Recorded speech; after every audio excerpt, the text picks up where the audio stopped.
สบายดีทุกคนสำหรับเรื่องเล่าในคลิปนี้เนาะอายุนก็มีเรื่องเล่าจากน้องสาวคนหนึ่งเนาะเป็นน้องสาวที่ว่าหูจักฮักแพงกับครอบครัวอายุนนี่แหละน้องเราได้ทักมาทาง Messenger เนาะ Facebook แล้วก็มาถ่ายทอดเรื่องเล่านี่ให้ฟังเนาะเป็นเรื่องเล่าที่เกิดขึ้นวังปีกายนี่ทุกคนเรื่องเล่าของพี่น้องเล่าเนาะที่ว่าตื่นตั้งแต่เช้าเพื่อว่าสิย่างไปตลาดไปลัดซื้อผักเอามาขายเนาะแล้วระหว่างทางเนาะก็ได้เจอกับผีที่ว่าเป็นตาย่านที่สุดในชีวิตของเราเนาะเกิดมาหาเคยเจอแบบจังๆเลยเนาะจนว่าไปบ่เป็นเลยเนาะแล้วพี่น้องของเราหันท้อง7 เดือนนี่เลยทุกคนที่ว่าถูกผีหลอกนะปกติแล้วเราสิไปกับแม่เราเนาะแต่ว่ามื้อนั้นแม่ไข้บ่สบายเราได้ไปคนเดียวเรามาฟังนำกันว่าเรื่องราวนี่สิม่วนสิร้อนสำใดทุกคน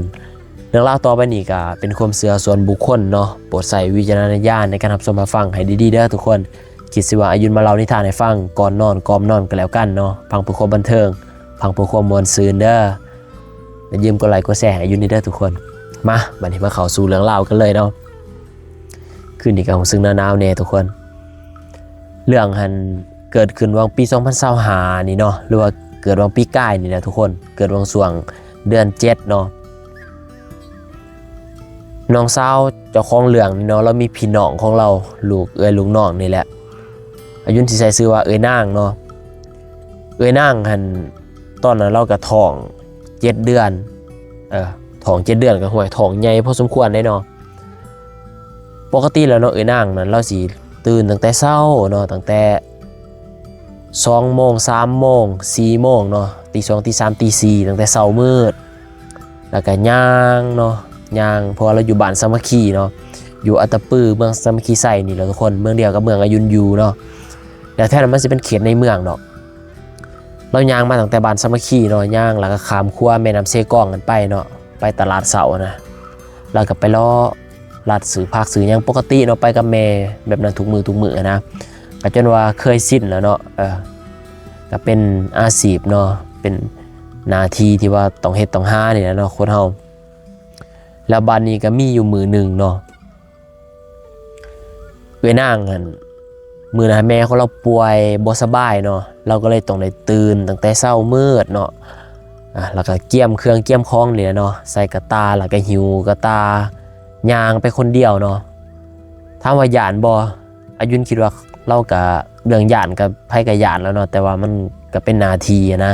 ถ้าเฮาบ่เฮ็ดบ่หาเฮาสิอยู่สิกินแนวใดเนาะเราก็ไปตามนาทีเราแหละหาเสากินคำคือเขาว่าเราก็ย่างไปคนเดียวเนาะกับเส้นทางที่คุ้นเคยแหละเพราะเที่ยวไปเที่ยวมาทุกมื้อเด้ย่างแท้นะมันจะเป็นเขตในเมืองเนาะมันก็สิมีเฮือนคนร้ายดอกไฟก็แจ้งสว่างอยู่ดอกแล้วก็ย่างไปคนเดียวเนาะย่างขึ้นมาบัดนี้มาหอดแถวหัวครัวเบื้องบ้านสามัคคีนี่แหละทุกคนผู้ใดอยู่อัตตปือน่าจะหูดีอยู่เบื้องซ้ายมือเนาะมันจะเป็นบอนเขาคล้ายโรงศพนะเป็นเฮือนเป็นหานเขาเจ้าคล้ายโรงศพเนาะแล้วย่างมาหอดแถวนั่นแหละย่างมาคนเดียวเนาะแล้วม้าเฮาม้ามันเฮาแบบมันเฮามันฮ้อนเราก็เลยคิดว่าม้านี่น่าจะเฮาเล่านะม้ามันเห็นคนย่างผ่านหน้าบ้านเนาะมันก็เฮาเป็นเรื่องปกติแล้วก็เลยบ่ได้คิดเอะใจอีหยังแล้วก็ย่างขึ้นสะพานหรือว่าขึ้นคัวเนาะคัวขามแม่น้ำเซกองเขานี่แหละย่างไปคนเดียวย่างไปแล้วสักพักหนึ่งเนาะนางรู้สึกว่าคือมีคนนี่ย่างตามหลังมาแล้วก็หันไปเบิ่งเนาะก็ปรากฏว่ามีแต่ความว่างเปล่าบ่มีอีหยังเนาะแล้วก็เลยย่างไปคือหูผาดหูแววไปบ่ย่างขึ้นสะพานไปเรื่อยๆแล้วเสียงนั้นก็ได้ยินเสียงคนย่างตามหลังมาเนาะจนเรามั่นใจแล้วมันเสียงคนย่างมาแล้วก็ตัดสินใจหันไปเบิ่งอีกเทื่อนี่เมื่อเราหันไปบาดนี้ก็ปรากฏว่าเห็นเป็นลักษณะของผู้หญิงใส่ชุดสีขาวผมยาวแต่ว่าโตนี่สูงแล้วผู้หญิงเพิ่นหันแลบลิ้นปีนตาใส่เฮ็ดคือสิยุ่มเฮ็ดคือสิคุบสิกินนี่คือสิคุบคือสิกินเรานี่แบบเพิ่นแลบลิ้นปีนตาหลอกเราหั่นวันนี้เราเห็นสัตว์ปั๊บเราตกใจเราหยาดเราก็แล่นทั้งที่เต้น่ะท้อง7 เดือนอยู่หิวกระตาเครื่องแล่นอยู่บนสะพานครั หัวแห่งนั้นแล้วก็แล่นทั้งห้องทั้งไห้ด้วยความตื่นเต้นตกใจเนาะแบบย่านสุดขีดอะแล่นแล้วพี่น่ะก็แล่นนำเราแล่นแล้วพี่ก็กระโดดขามเราไปหยุดอยู่ต่อหน้าเราแล้วก็หันหน้ามาแล้วก็แบบคือมันสิยุ่มสิกินแล้วนี่สิคุบสิกินแล้วนี่เราเห็นเสร็จปั๊บแล้วก็ให้นั่งให้ก็มองเลยด้วยความที่ว่าเราหยาดเราตกใจเนาะหมู่สิเฮ็ดหยังพี่มันหลัดหนาเลยแล้วก็นั่งให้มุมหนาลงงุ่มหนาลงเนาะนั่งให้หยาดสั่นอยู่ซั่นล่ะแบบมันเฮ็ดหยังบ่ถึงแล้วคนมันเสียสติแล้วนะแบบตกใจแฮงเนาะแล้วก็นั่งให้อยู่ซั่นแหละพี่นั่นหลอกเราให้แต่ว่าบุญเรายังมีเนาะและระหว่างนั้นเองก็ได้มีรถคันนึงเนาะเป็นชาวบ้านอยู่บ้านไซซีนี่แหละพวกพ่อค้าแม่ค้าแล้วเขาก็สิไปตลาดคือกันบังเอิญว่าเขาขับรถมาเนาะแล้วเขาเห็นเอ้ยนางน่ะนั่งให้คนเดียวอยู่กลางครัวอยู่กลางสะพานน่ะนั่งให้คนเดียวก้มหน้าให้เนาะบัดนี้เขาก็เลยจอดถามเห็นว่าเป็นผู้หญิงนั่งให้คนเดียวนะเขาก็เอาแหวนลงเขาก็เลยถามว่านางจะเป็นยังแล้วก็ว่าคอยถือพี่ล็อกแล้วก็บอกสิเราได้คอยถือพี่ล็อกคอยถือพี่ล็อกนะเอ้าขึ้นมานั่นก็เราแล้วก็แล่นขึ้นไปถึงรถเนาะแล้วก็ขับนั่งทั้งรถใหญ่แล้วก็ขับรถไปเลยไปหอดตลาดบัดนี้แล้วก็ถามจะเห็นยังแล้วก็ว่าขอเห็นพี่นั่นพี่นี่แล้วก็เล่าให้นะฟังนะแล้วไปหอดตลาดแล้วก็จนแบบเป็นคนมือไปเลยนะแบบเป็นคนจิตตกไปเลยเนาะนั่งคลายเครื่องในมือนั่นแต่เราก็บ่ได้บอกให้คนอื่นฟังดอกมีแต่ที่ว่าไปช่วยเราแหละบานนี้จนมาหอนเฮือนแล้วเนาะเราก็เลยเอาเรื่องเล่าเนี่ยไปเล่าให้ผู้เป็นแม่ฟังแม่เราก็ตายเนาะตกอกตกใจเบิดแล้วเนาะเป็นตาหนายกับอีต้นลูกเราก็เลยบอกว่าดีแล้วว่าลูกมันยังมีบุญเนาะลูกยังมีบุญแล้วคืนนั้นมันก็เป็นคืนวันศีล14ค่ำบ่เดือน7เนาะน้องเราว่าเป็นคืน14ค่ำเดือน7คืนที่เราเจอหั่นเราก็ไปผู้เดียวอีกเราคือแปลกใจตั้งแต่ม้ามันเห่าแล้วส่วงม้ามันเห่าหั่น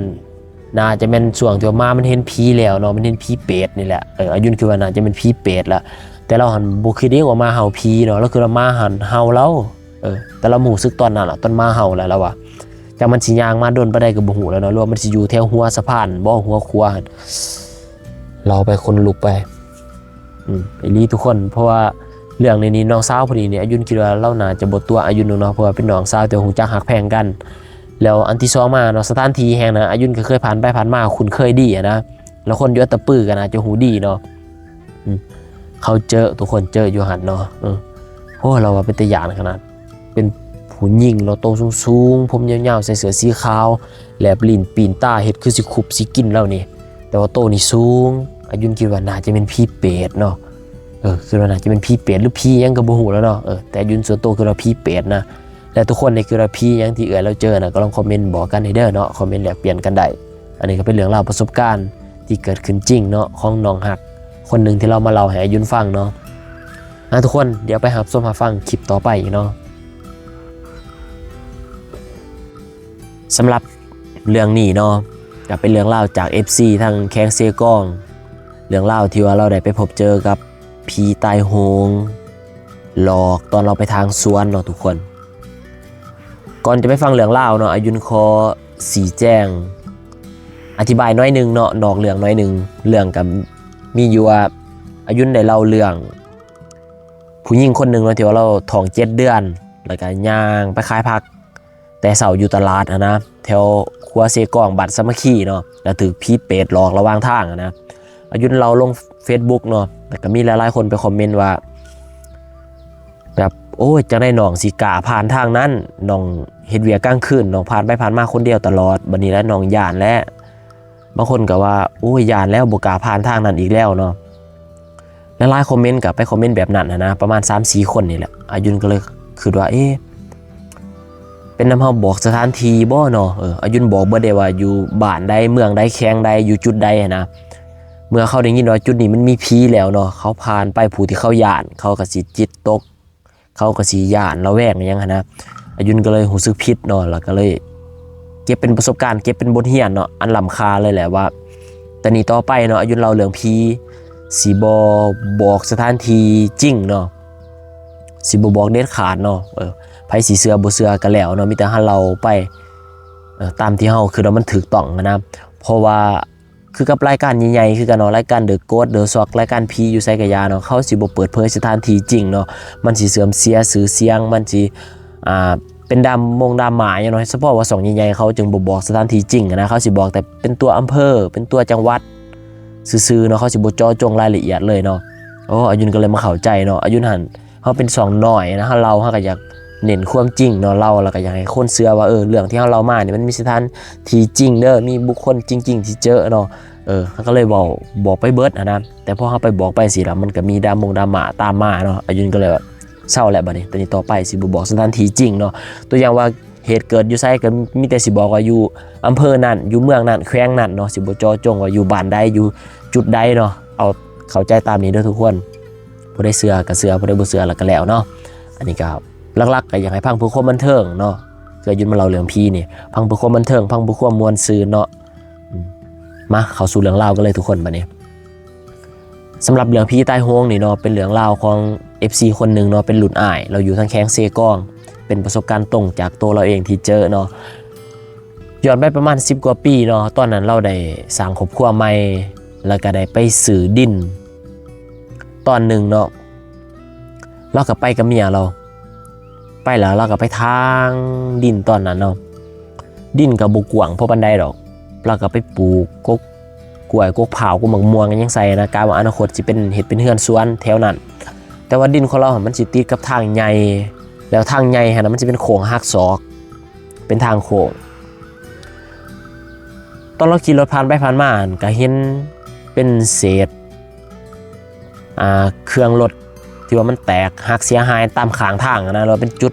สเปรย์ตำรวจเขาฉีดไว้เนาะ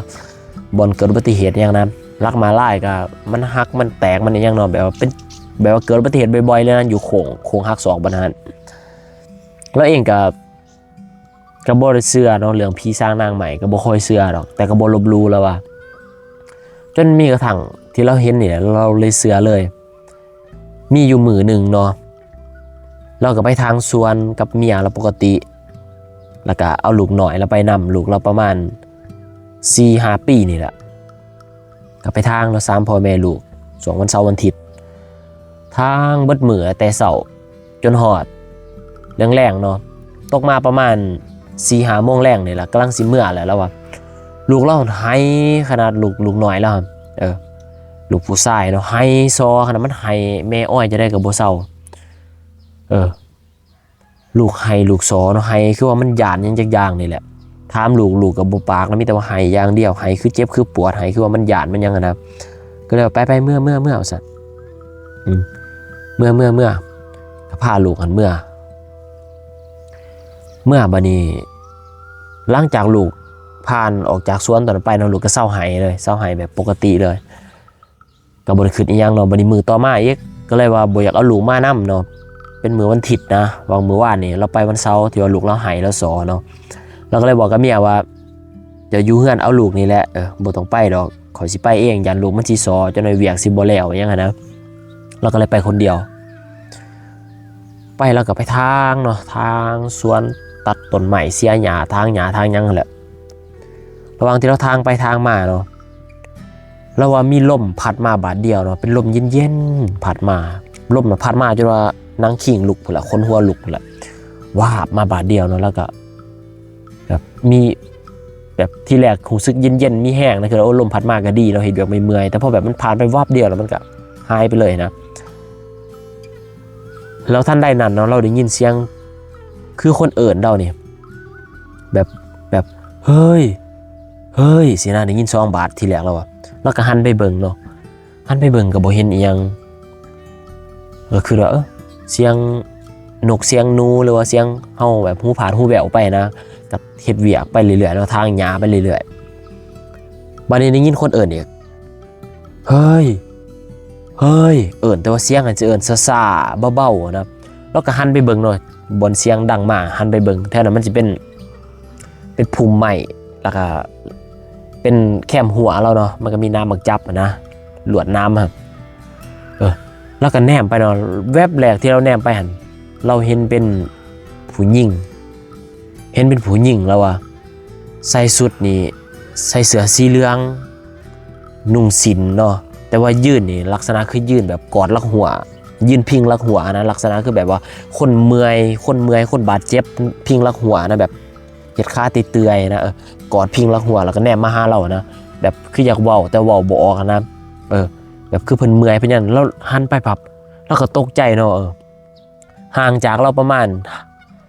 4-50 เมตรนี่แหละแล้วแล้วก็แม่นผู้ใดนะแล้วก็ว่าแม่นผู้ใดแล้วก็เบิ่งคักๆเนาะเบิ่งคักๆบัดนี้พริบตาเดียวนะแบบเฮารับตาแล้วมื่นตาขึ้นมาพริบตาเดียวนะพริบตาเดียวจักสิว่าวินาทีจักเทิงจะบ่นะพริบตาเดียวก็ปรากฏว่าผู้หญิงเพิ่นหายไปต่อหน้าต่อตาเลยแล้วก็คิดใจนะหายไปใส่ไว้ว่าแต่แล้วก็แนมเบิ่งแนมซ้ายแนมขวานะแล้วก็ย่างเข้าไปเบิ่งไกลๆเนาะก็ปรากฏว่าอยู่บนที่เราเห็นผู้หญิงนะครับมันสิเป็นกกมะข่อมนะกกน้ำมะข่อมคือกกหมากกระทันหรือกกพุทราแหละแต่มันจะมีน้ำลายเนาะแล้วก็คือคันคนมายืนอยู่นี่เป็นไปบ่ได้นะคนสิเขาไปได้นะนอกจากว่าต้องอยู่ในสวนเราคันคนอยู่นอกสวนนี่มันย่างมาทางนี้บ่ได้เพราะมันเป็นน้ำข่อมเบิดเด้คนย่างเข้ามาบ่ได้แน่นอนแล้วแล้วก็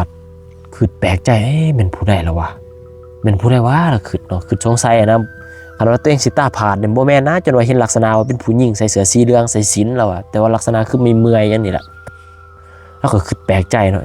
คือเป็นผู้ใดวะคือสับสนกับตัวเองนะกับสิ่งที่เจอเมื่อบ่เห็นคือจังซั่นแล้วก็เลยกะยาแต่อีหยังกะยาแหละแล้วแล้วก็กลับไปเฮ็ดเวียกเราระหว่างที่เรากลับไปเฮ็ดเวียกเรารู้สึกคือว่ามีคนแนมเบิ่งเราอยู่ตลอดเวลาในความรู้สึกณตอนนั้นนะทั้งที่ว่ามันเป็นช่วงเวลากลางเว้นแล้วเรื่องผีก็แวบขึ้นมาในหัวเราแล้วก็คือว่าบ่แม่นดอกแล้วคือว่าเป็นนำเราเฮ็ดเวียกเมื่อยแล้วหูลายตาลายนะหูผาดตาลายเพราะว่าช่วงเวลากลางเว้นยังผีมันสิออกมานะแล้วบ่เชื่อเนาะแล้วก็เลยบ่ใส่ใจวันนี้เราก็เมื่อหอดเฮือนแล้วมีความรู้สึกว่าคือมีคนนี่มานำเราตอนขับรถมาก็มีคนรู้สึกว่ามีคนนั่งสอนถ่ายเรามานั้นในความรู้สึกเราแล้วว่าแต่เราก็บ่ได้บอกให้ไผฟังดอกบัดนี้ก็นอนขึ้นก็ปรากฏว่าลูกชายเรานะให้แบบบ่อยากเข้ามาใกล้เรานะให้แบบย่านเรานี่แหละให้ย่านนะแบบบ่อยากอยู่นำเรานะให้จนว่าจะได้ก็บ่เซาเอาโทรศัพท์ให้เล่นก็บ่เล่นบัดนี้ก็เลยเอาลูกสาวน่ะเอาลูกชายเราไปฝากไว้นำแม่เราไปให้นอนนำพ่อใหญ่แม่ใหญ่ไปให้นอนนำปู่นำยานะเอาลูกไปนอนแล้วก็นอนกับเมียเราลูกชายเราก็เศร้าให้พอดีในคืนนั้นเนาะผู้เป็นพ่อน่ะตื่นผู้เป็นพ่อของอายเจ้าของเรื่องเนี่ยเราตื่นขึ้นมากลางคืนเราสิไปเข้าห้องน้ำเราก็ย่างลงกระลางเฮือนสิไปเข้าห้องน้ำก็พอดีแนมเห็นเป็นผู้หญิงเนาะแล้วว่าใส่เสื้อสีเหลืองใส่ศีลแล้วก็ยืนอยู่หน้าบ้านยืนแบบลักษณะคือยืนแบบยืนประคองตัวเองนะยืนกออยู่บนที่เขามาแคมหัวก็เขามาบ่ได้นะความหมายแบบยืนอยู่หน้าบ้านยืนแบบคือสิล้มคือสิยังคือคนเมายังคือคนบาดเจ็บนะพอแล้วก็ซีตาเบิ่งเนาะกับเบิ่งคักๆกับปรากฏว่าผู้หญิงเพิ่นหายไปคือเราคนบ้าคนสติบ่ดีบ่นะก็บ่ได้ใส่ใจนะก็ไปเข้าห้องน้ำบัดนี้ก็ออกมาจากห้องน้ำเนาะก็ขึ้นไปนอนบัดนี้ตื่นมาตอนเช้ามากินข้าวเนาะลูกชายก็เลยเล่าความฝันให้ผู้เป็นพ่อเป็นแม่ฟังว่าเมื่อคืนนี่ลูกฝันเป็นตาย้านขนาดฝันว่ามีผู้หญิงใส่เสื้อสีเหลืองใส่ศีลแล้วก็ต้นโตนี่เต็มไปด้วยเลือดมายืนเอิ้นลูกนะอยู่หน้าบ้านบอกมาคนคิงลูกขณะส่งเวลากลางเว้นมายืนเอิ้นลูกอยู่หน้าบ้านว่าซั่นเอิ้นลูกแบบช่วยแด่นะเอิ้นซั่นแหละในความฝันน่ะลูกเห็นแล้วมันไปกงกันว่าตอนลูกไปทางสวนน่ะลูกเห็นเป็นผู้หญิงคนเดียวกันเลยกับที่ลูกฝันน่ะที่ว่าลูกเห็นเราสิ่งที่เราเห็นให้ผู้เป็นพ่อเป็นแม่ให้ลูกเมียฟังตอนที่เราไปทางสวนเนาะแล้วเราก็เลยเมียเราก็เลยว่าโอ้สะพ่อว่าซั่นว่าลูกเฮามันให้มันย่านว่าซั่นข้อยก็ยังคิดสงสัยอยู่หรอกแต่ข้อยบ่เว้าบ่ท้วงบัดนี้พ่อก็เลยว่าพ่อก็เห็นคือกันเมื่อคืนนี่พ่อมาเข้าห้องน้ำก็เลยเล่าทุกคนเล่าก็ตรงกันเนาะเมื่อตรงกันคือใส่แล้วด้วยความที่เราสงสัยเราคาใจเนาะเราก็เลยกลับไปบนแถวสวนเราแหละก็เลยไปสโลแสลถามชาวบ้านแถวนั้นแหละ ชาวบ้านผ่านไปผ่านมาแถวนั้นเนาะพวกเขาไปเลี้ยงงัวเลี้ยงควายเราก็เลยถามเนาะถามกับพอดีมีพ่อใหญ่คนหนึ่งที่ว่าเราไปเลี้ยงควายแหละเราก็เลยเล่าให้ฟังว่าช่วงหลายปีก่อนหันมันมีผู้หญิงคนหนึ่งเนาะอยู่บ้านข้างๆไปนี่แหละบ้านข้างๆเขาสิเขาไปในเมืองเขาสิเขาไปซื้อยามาให้ลูกเล่าเขาบอกนะลูกเราหันไข่เราเจ็บไข่ได้ป่วยเนี่ยเราก็เลยสิเขาไปในเมืองขี่รถจักรไปแล้วเราก็ขี่ไวพอสมควรนี่แหละเนาะขี่ไวมาไปในหอทางโค้งเราเลยโค้งนั้นไปเนาะกับพอดีล้มแล้วก็คอหักตายคาทีเลยมือยังกำยาให้ลูกอยู่ยังกำธงยาให้ลูกอยู่มือฮะแล้วก็ตายแต่ว่ามันก็หลายปีมาแล้วครับว่าเขาบ่เคยมีไผถึกหลอกได้ว่าซั่นจนมีว่าเจ้านี่แหละว่าเจ้าเห็นเนาะจะเว้ามาว่าเป็นผู้หญิงใส่เสื้อสีเหลืองใส่สิญจน์ข่อยก็เลยจื้อเลยเพราะว่าข่อยนี่แหละเป็นคนไปเห็นข่อยนี่แหละเป็นคนไปแจ้งในบ้านแจ้งตำรวจแล้วว่าข่อยจื้อได้เลยภาพนั้นยังติดตาเลยแล้วว่าเป็นแต่อีต้นเราได้มือเรายังกำธงยาสิเอาไปให้ลูกอยู่แล้วว่าวันนี้เราก็เลยคือโอ้แม่นแล้วซั่น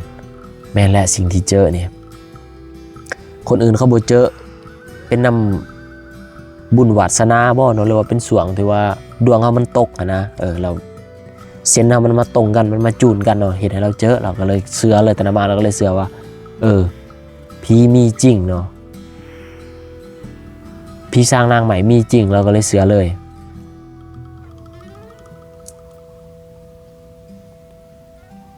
เราก็เลยเชื่อเลยแล้วหลังจากนั้นเราก็ไปทำบุญให้เนาะไปทำบุญให้เราจากนั้นมาเราก็บ่ฟันเราก็บ่เห็นบ่เจออีกเลยเนาะอันนี้ก็เป็นเรื่องราวของ FC ทางแข้งเสียกล้องเนาะที่ว่าครั้งนึงเราได้เจอกับผีตายโหงทุกคนเรื่องราวก็สิมีสำนีเนาะเดี๋ยวไปรับชมรับฟังเรื่องต่อไปคลิปต่อไปทุกคน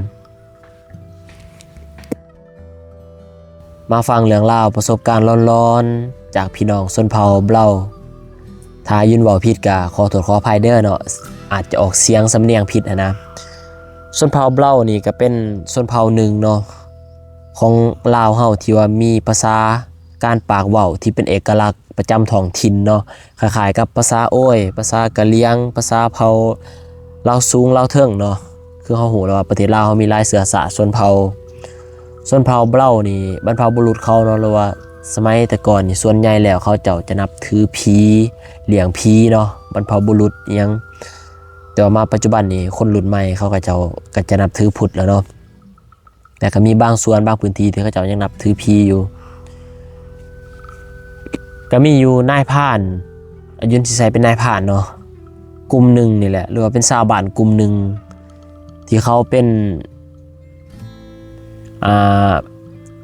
พวกตัดไม้เนาะตัดไม้ก็คือแบบตัดไม้คายเนี่ยทุกคนเขาไปในป่าในดงไปหาไม้ใหญ่เนาะแล้วก็ไปเลื่อยไปตัดแล้วเอามาคายนะแกสลดอีแตนสลดตอกออกมาจากป่าเนาะเอามาคายเป็นไม้เซาไม้แปดไม้48ไม้คือเฮือนคือซ่านนี่แหละเนาะเอามาคายแล้วในกลุ่มเขาหันเขาไปนำกันตอนนั้นมันจะมีอยู่6คนเนาะมันจะมีอยู่6คนไปนำกันมี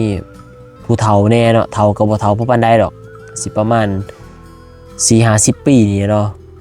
ที่ว่าเขามีประสบการณ์แล้วก็มีพวกวัยรุ่นแน่ลูกหลานนี่แหละไปนำกันไปมันก็ไปนอนเข้าป่าเนาะไปนอนก็ไปตัดไม้ไม้ดูไม้แดงไม้อิหยังนี่แหละที่ว่าไม้สเปกที่ว่าเขาสั่งเขาอิหยังนะไม้บากไม้อิหยังเนาะก็มีลายแหละก็ไปตัดไม้เนาะแล้วก็เลื่อยไว้ก้องไว้เนาะบ่ได้รถมันเขาบ่ได้เขาก็ค้นแบกหามลงมาเนาะความว่าทุกข์ยากนะเพื่อจะออกมาได้จากป่าเนาะเพื่อจะได้เงินค้นหามออกมาบ่ได้มันคอยมันสั่นไล่ก็สั่นลงไปเนาะก็ตอกตะปูใส่เสือกดึงหลากลงมาเนาะแล้วก็ใส่รถอีแตนขับออกมาหาทางดีๆก็มีรถฮุนไดมีรถแชลลยังเขามาค้นเขามาเอานะบัดนี้ก็ขายได้เงินก่อนหนึ่งเนาะได้เงินจำนวนก่อนหนึ่งก็หลายล้านอยู่ดอกแล้วบัดนี้ตอนนั้นยังอยู่ป่าอยู่เนาะใหม่มันบ่ทันแล้วนะบัดนี้ก็อยู่นำกันเนาะผู้ไปเรื่อยใหม่ก็เรื่อยค่ำมาแล้วก็แต่งกันไป1เขาเฮ็ดกินทานะอย่ามันสิค่ำสิมืดเนาะจักคน2คนพวกเขาก็เรื่อยตัดทายังทาบัดนี้หลังจากมาเนาะกินเขากินน้ำแล้ว แล้วมีผู้อาวุโสผู้หนึงที่ว่าเป็นหัวหน้าทีมนะหาเงินบ่เห็นบัดนี้เงินเอาไว้อยู่บนพักนั่นแหละหาเงินบ่เห็นเนาะบ่เห็นว่าบ่แม่นว่าเงินมันหายเบิดดอกเงินมันหายครึ่งนึงก็เลยถามกันว่ามีไผได้เอาไปบ่ถามคนในกลุ่มเนาะผู้ใดก็ว่าข่อยบ่ได้เอาไปผู้ใดก็ว่าข่อยบ่ได้เอาไปเนาะบางคนก็สิเว้าว่าผู้นั้นผู้นี้เอาก็บ่มีไผกล้าเว้านะเพราะมันบ่มีหลักฐานก็เลยได้แต่คาใจเนาะคือว่าผู้นั้นเอาผู้นี้เอานะก็คิดไปคิดมาเนาะแบบแนมหน้ากันยากนะแนมหน้ากันบ่อยากติดแล้วเนาะบัดนี้เฮ็ดเวียกมามีเมื่อยกลัวสิได้เงินมาเป็นก้อนนะสุดท้ายว่าเงินเสียเนาะจักมันผู้ใดเอาไปคันว่าคนอื่นมาลักนี่เขาก็ต้องเอาไปเบิดเขาบ่จงไว้ดอกต้องเป็นคนนํกันนี่แหละว่าซั่นแม่นผู้ใดเอาถามบอกกันดีๆนะไผก็ว่าไผบ่ได้เอาไผก็ว่าไผบ่ได้เอาง่ายมันบ่มีหลักฐานเด้เนาะมันบ่มีกล้องวงจรปิดมันบ่มีตำรวจว่าสิมาสืบมาจับเอาได้เฮาอยู่ในป่านํกัน6คนนี่บ่ผู้ใดกับผู้หนึงแล้วเอาว่าซั่นเจ้าก็ว่าข่อยก็ว่าเจ้าจนสิผิดสิตีกันนะก็เลยว่าเอาจังซี่ซะในเมืองบ่มีไผยอมรับข่อยสิเฮ็ดตามบรรพบุรุษข่อยสิเฮ็ดตามความเชื่อของข่อยก็บอกเนาะก็ไปตัดเอาอันนั้นเนื้อไก่เนาะตัดเอาเนื้อไก่แล้วก็เขาอย่างนี้เราเนาะยาสูบแล้วก็หับเอาดอกไม้ป่านี่เอาใบไม้ปูเนาะแล้วก็วายเส้นวายเนาะแล้วก็เว้าละเอิญพวกที่ว่านะเบิดในกลุ่มละมานํกันเนาะแล้วก็ให้เว้าตามเราสิสาบานกับผีป่าผีดงเนาะเพราะว่ามีแต่ผีป่าผีดงเท่านั้นที่ว่าเพิ่นเห็นผู้ใดเอาผู้ใดลักถ้าผู้ใดบ่ยอมรับบ่ส่งบ่คืนขอให้ผีป่าผีดงเนาะลงโทษเนาะลงโทษจนว่ามันออกปากว่ามันจนมันยอมรับว่ามันเอาไปก็เว้าแต่ละคนก็เว้านะก็มีหลายเนาะคำเว้าเนาะผู้เฒ่าผู้แก่เพิ่นพาเว้านะแต่ยืนก็บ่สร้างสิเว้าให้ฟังได้เนาะก็เอาเป็นว่าแบบสาบานให้เว้าตามนั่นแหละเนาะให้จับปฏิญาณตนนั่นแหละผู้ใดเขาสัตย์ซื่อสุจริตก็เว้าออกไปเนาะเต็มปากเต็มคำแต่ก็เว้าบ่ทุกคนนะไผก็พากันเว้าเนาะหลังจากเว้าไปคือจะสั่นปรับบ่ให้เมื่อนี่บ่ทันพากันเมื่อเฮ็ดใหม่ให้มันแล้วแล้วก็อยากจนกว่าสิฮู้ว่าผู้ใดเอาเงินไปจังสิเข้าเมื่อบ้านนั่นนะกว่าหมายบ้านนี้ก็ออกมาเนาะกินข้าวกินน้ำแล้วก็ไผก็เซาแล้วเนาะไผก็บ่ม่วนเนาะบ่ม่วนเฮ็ดเวียกมาไม่เมื่อยแล้วยังมาฮู้เรื่องแบบนี้นะเนาะเป็นไผก็ทำใจยากแหละบ้านนี้ก็มาแนมเมืองนากันเนาะแนมเมืองนากันนอนไผนอนมันบ้านนี้ก็พอดีดึกๆเนาะดึกๆแล้วมีผู้หนึ่งในนั้นแหละมีผู้หนึ่งนอนข้างโอ้ยเบิดคืนเนาะมันเขาก็ตื่นแล้วก็เลยไปถามเนาะผู้ที่ข้างโอ้ยมันเด็กหน่อยอายุประมาณ17 ปีนี่แหละเขาก็ถามว่าเป็นยังเพิ่นก็เพิ่นเจ็บท้องเจ็บไส้เพิ่นว่าเจ็บท้องเจ็บไส้เจ็บเพิ่นว่าเจ็บแห้งเจ็บบิดเขาจะไปกินอีหยังมาเพิ่นก็ว่ากินอีหยังก็กินเขาน้ำกันนี่แหละเพิ่นว่าญาติว่าจะไปกินหมากไหม้ป่าไปกินแนวนั้นแนวนี้นะไปกินของป่าที่มันผิดอีหยังเนาะเพิ่นก็ว่าบ่ได้กินหยังก็กินเขาน้ำกันนี่แหละเพิ่นว่าบัดนี้อายุนเว้าข้ามขั้นตอนเนาะตอนพวกเพิ่นไปสาบานนั่นพวกเพิ่นดื่มเหล้าสาบานน้ำกันเนาะผู้ละจอกเนาะให้ดื่มสาบานนะผู้ใดอันนั้นละพี่สิลงโทษแล้วก็บอกไปแหละบัดนี้หมอหน่อยเจ็บท้องเจ็บบิดคือใส่สิขาดในพุ่นเจ็บท้องเจ็บบิดแห้งมามื้อนี้เขาก็เอายาให้กินเนาะมันก็มีหรอกยาเขาถือยาแก้ไขยาแก้ปวดยายังไปแล้วเขาซื้อไปในป่ายังแหละเขาก็ให้เป็นกินเนาะมียาให้กินยาผ่านไปประมาณ30 นาทีก็ยังนอนคดเจ็บท้องคือเก่าจนว่านาสิวนาแลเขาเนาะบัดนี้แต่ละคนก็แนมเบิ่งหน้ากันนะคือสิแม่นมันแหละบัดนี้พอดีผู้เฒ่านึงก็เลยบอกว่าอย่าว่าซั่นว่าสีเด้อแล้วว่าอันนี้บ่แม่นผีป่าลงโทษเจ้าบ่ว่าซั่นเจ้าบ่เป็นคนเอาเงินไปคันเจ้าบ่บอกคันเจ้าบ่ยอมรับคันเจ้าบ่สารภาพนี่เพิ่นสิเอาเจ้าถึงตายเด้เจ้าสินอนเจ็บอยู่จังซี่แหละว่าซั่นมาบัดนี้ที่แรกเพิ่นก็บ่ยอมรับเนาะเพราะคนบ่ได้เอาไปเพิ่นก็เว้าซั่นล่ะเพิ่นก็นอนโอ้ยอยู่ซั่นล่ะผ่านไปเป็นชั่วโมง2 ชั่วโมงบัดนี้ใช่มั้ยมันเจ็บแห้งมันทนบ่ไหวเนาะเพิ่นยอมรับว่าข่อยนี่แหละเอาเงินไปเพิ่นว่าเพิ่นยอมรับแน่เขาว่านั่นแหละเขาว่าจะเอาเงินไปจะไปไว้ไสบัดนี้เพิ่นก็ข่อยสิพาไปเอาดอกเพิ่นว่าตอนนี้ข่อยเจ็บแห้งเพิ่นว่าพอดีพ่อเฒ่านั้นก็เลย เอาเหล้าเนาะเอายาสูบแล้วก็ย่างไปอยู่บนที่ว่าเราไปไหว้ไปขอบเลยล่ะสิแม่นเราไปบอกว่าเพิ่นยอมรับแล้วเด้อยังนะให้บ่ให้ลงโทษเพิ่นบ่ให้เฮ็ดให้เพิ่นเจ็บเพิ่นปวดเนาะเราก็สิไปเว้าล่ะหลังจากเราไปประมาณ10ปลายนาทีเนาะแล้วก็ย่างกลับมาอาการเพิ่นจะว่าบรรเทาลงเลยจะว่าดีขึ้นเนาะหลังจากเพิ่นดีขึ้นคือจังซั่นแล้ว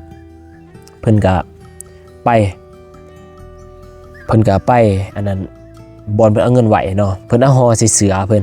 ห่อใส่เสือแล้วก็ทงยางเนาะทงยางมัดไว้แล้วก็ห่อใส่เสือแล้วก็ไปยัดไว้ในโขดหินอยู่แคมป์ห้วยไปเพิ่นก็ไปเอาเงินออกมาเนาะโอ้เพิ่นก็อ้ายแล้วเขาก็เว้าเพิ่นจะสมาเฮ็ดจังซี่ลูกเอ้ยว่าซั่นเจ้าเสือเนาะบอกว่าคนบ่เห็นแต่ผีเห็นว่าซั่นเจ้าเฮ็ดแนวนี้มันบ่ถือบ่ต้องได้เขาก็เว้าด่าสั่งสอนเพิ่นเนาะเพิ่นก็หน้าลาแล้วเพิ่นก็หน้าจืดหน้าเสียไปแล้ว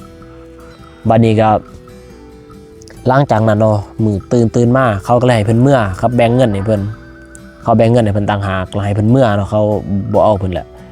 เพิ่นก็เมื่อผู้เดียวเพิ่นเมื่อ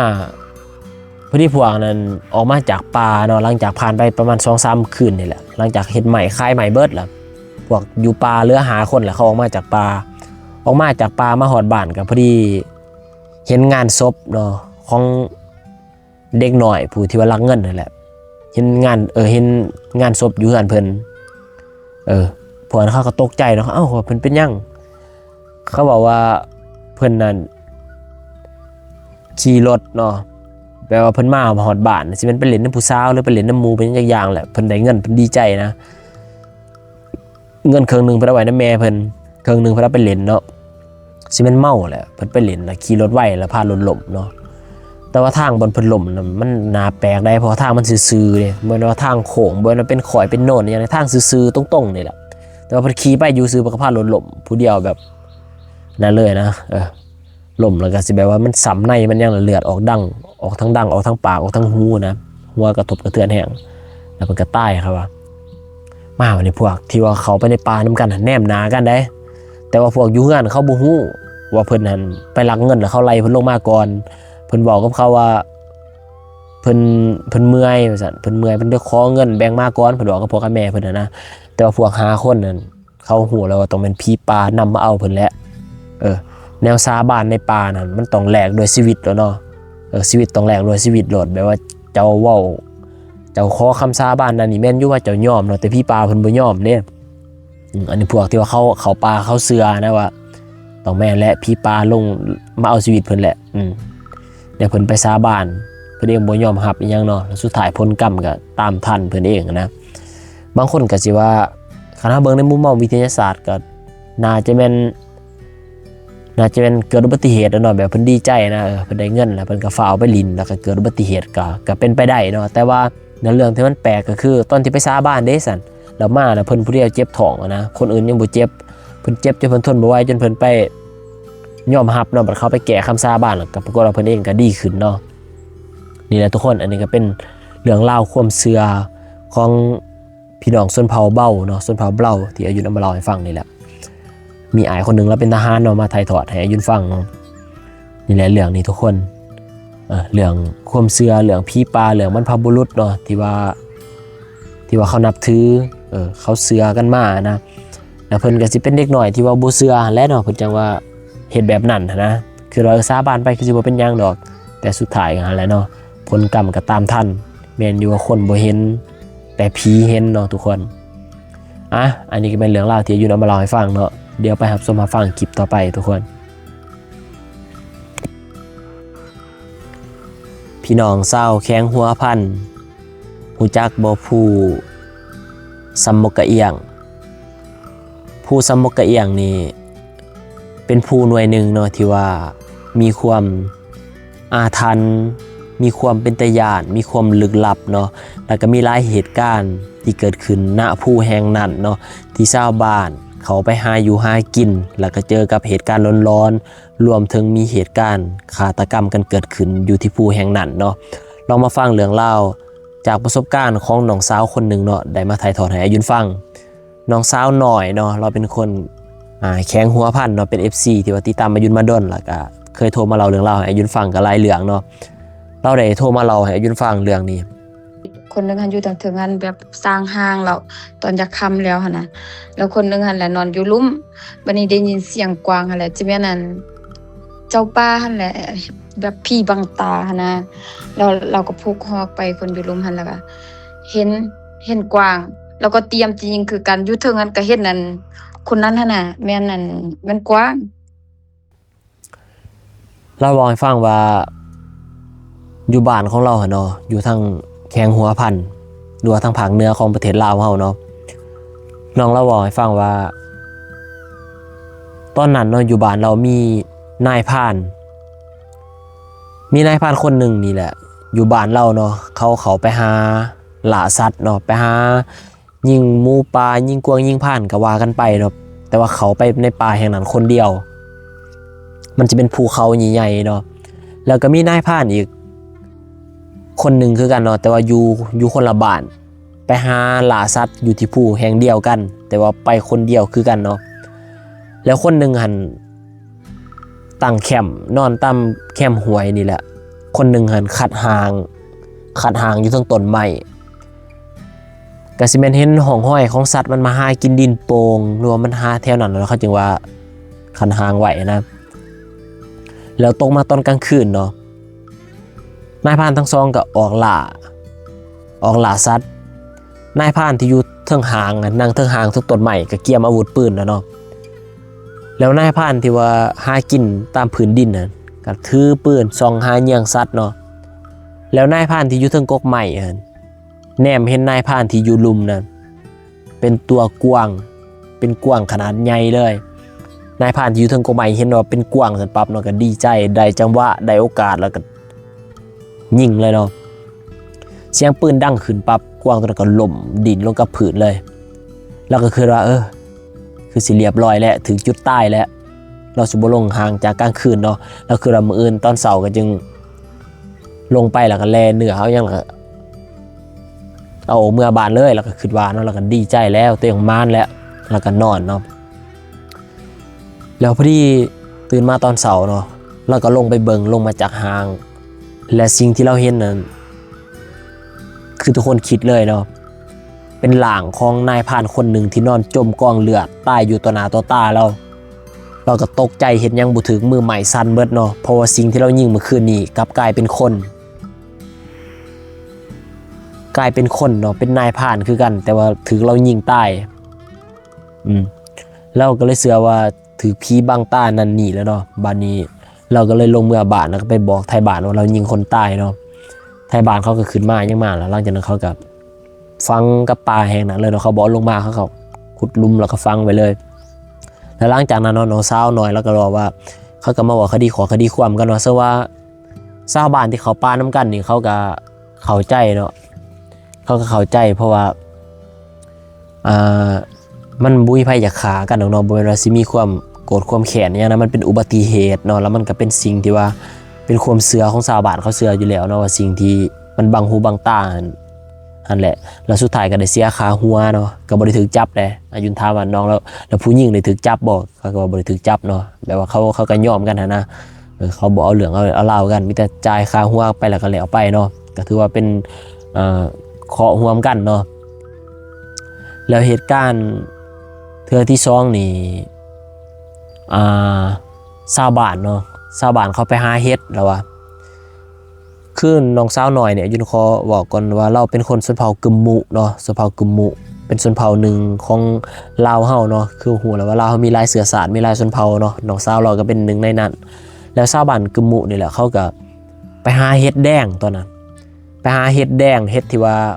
คล้ายๆคือเฮ็ดลิ้นจือเฮ็ดอีหยังนี่แหละอันนี้ตามความเข้าใจของอายุนเนาะที่ว่าคนเวียดคนจีนเขาสื่อเอาไปเฮ็ดยาสมุนไพรเฮ็ดยาพื้นเมืองนะเฮ็ดแดงอันนี้เท่าที่อายุนเข้าใจนะถ้าบ่ได้ฮู้ก็คอมเมนต์บอกเนาะเขาก็ไปเยี่ยงว่าเฮ็ดแดงมันมีราคาสูงแฮงเป็นดอกจุ่มๆแฮงเป็นราคาดีเนาะชาวบ้านเขาก็ไปหาเฮ็ดแดงแถวภูหน่วยนั้นแหละเขาก็ไปหลายคนนี่แหละช่วงเวลากลางเว้นเนาะไปหาบัดนี้ฮอดเวลาประมาณบ่าย3หรือว่า3 โมงแรงเนาะเขาก็เลาะตามป่านะเนาะเลาะตามป่าหาแล้วมีผู้หญิงผู้หนึ่งอันนั้นเห็นเป็นผีแบบ โตนี่ใหญ่กันนะใหญ่ซ้ำเฮือนพุ่นแหละซ้ำเทียงหน้านะเทียงตูบเทียงอะไรอย่างเขาซ้ำตูบซ้ำเทียงแต่ว่ามีขาคือคนนี่แต่ว่าหัวนี่มีมือเนาะแต่หัวนี่บ่เห็นแต่ว่าเป็นโตใหญ่ๆเป็นเทียงหั่นแลนออกมาจากป่าแลนออกมาจากต้นไม้ใหญ่นะแลนแบบสิมาลัยต่ำสิมาลัยจับเอาเราครับเมื่อเราเห็นสันปั๊บเราก็แลนห้องเนาะพี่ลอกคนเขาก็แตกตื่นเขาก็มาหาเราแล้วก็ว่าเราเห็นแบบนั้นบัดนี้เขาเบิ่งท่าทางแล้วก็มันบ่ดีแล้วเนาะเขาก็เลยพากันออกมาแล้วเขาก็เลยล้ำลือกันว่าผู้แห่งนั้นมันบ่ธรรมดาเนาะแบบไผไปก็เจอมีคนยิงกันตายมีคนไปหาเห็ดแล้วก็เจอผีป่าหลอกนั่นนี่เนาะแล้วผู้เฒ่าผู้แก่เขาก็ล้ำลือว่าสมัยแต่ก่อนสมัยศึกสงครามบ้านเมืองเนาะตอนนั้นลาวเขายังถือสงครามอยู่ตอนนั้นมันมีชนเผ่าคนลาวเขาเนี่ยเขาจะไปหลีตามผู้นะแตกเสื้อแหละเขาไปหลีไปลบไปอพยพอยู่ตามป่าตามดงเนาะแล้วบัดนี้ศัตรูเห็นแล้วเขาเลยขาทิ่มนะขาแบบมีผู้เฒ่าผู้แก่เด็กน้อยชาวบ้านขาทิ่มในป่าแห่งนั้นเลยตอนนั้นมาก็เลยเป็นผู้ที่เหี้ยนเนาะเป็นผู้ที่เหี้ยนอยู่สถานที่แห่งนั้นแล้วมีเหตุการณ์หนึ่งที่ว่าชาวบ้านเนาะเขาไปทางป่าไกลๆก็ภูหน่วยนั่นแหละไกลก็ภูเขาหน่วยนั่นแหละชาวบ้านเขาไปทางป่าแล้วก็เฮ็ดให้ปลูกเขาเนาะซักเขาปลูกเขานี่แหละแล้วก็หนึ่งในนั้นก็เป็นครอบครัวของน้องสาวหน่อยคือกันเนาะแล้วก็ไปอยู่แถวๆนั้นแหละแต่ว่าบ่ได้ไปเฮ็ดอยู่ในภูแห่งนั้นแต่ว่าไกลๆกันและมีชาวบ้านผัวเมียคู่หนึ่งเนาะส่วนนั้นเป็นส่วนที่ว่าเฮ็ดแดงมันออกเฮ็ดแดงที่มีราคานี่แหละเฮ็ดออกเนาะก็เลยส่วนกันว่าไปหาเหยื่อกลางคืนเลยมันสิได้ดอกจุ่มๆมันสิได้ดอกที่งามเนาะบ่ซั่นมันสิบ่ทันชาวบ้านนะถ้าเกิดว่าเอาดอกบานแล้วราคามันก็สิบ่สูงเนาะอันนี้น้องสาวน้อยแล้วว่าผัวเมียน่ะก็ไปเหยื่อที่จริงแล้วก็ไปกับพ่อนำเนาะก็มีพ่อไปนำก็ไปเหยื่อตื่นตั้งแต่ 3:00 นกลางคืนน่ะ 3:00 นน่ะลุกไปเหยื่อหาเนาะตามภูเขาหน่วยนั่นแหละเหยื่อเก็บไปเก็บมาวันนี้ผู้เป็นพ่อนั่นสิเป็นเราได้หลายแล้วเนาะเราก็เลยกลับมาก่อนก็เลยเหลือแต่ผัวกับเมียนั่นพวกกับเมียน่ะก็เยื่องกันเห็นแสงไฟกันอยู่เนาะก็อยู่ไกลๆกันก็เอิ้นหากันตลอดนะว่าเฮ้ยเอิ้นหากันตลอดเนาะก็ส่งสัญญาณหากันตลอดก็เยื่องจับไปแล้วสักพักหนึ่งเนาะผู้เป็นเมียเนี่ยได้ยินคือเสียงคนคือเสียงสัตว์ที่ว่ามันแบบตีนนักๆคือสางเนี่ยแลนเหยียบน้ำแลนเหยียบขี้ดินเนาะดังบุบบับแลนเข้ามาหาเราเมียก็หันไปเบิ่งเนาะเห็นเป็นโตสางเห็นเป็นโตสัตว์แลนบุบบับคือสิมาต่ำคือสิมาเหยียบเราเมียก็ห้องตายแล้วเนาะเราก็แล่นด้วยความตกใจนะแล่นแล้วบัดนี้แล่นเนาะแล่นห้องให้คนสวยแหละห้องคนสวยเสียงนั่นก็นำมาติดแต่ผู้เป็นผัวน่ะกำเห็นว่าเมียตัวเองเนี่ยแลนนี้เจ้าของผัวน่ะก็แล่นนำแล่นห้องนะเมียเฮ้ยสิไปใส่หยุดยังนะประมาณนี้แหละแล่นนำเมียเนาะแต่ว่าเมียน่ะย่านเห็นผัวหลายย่าน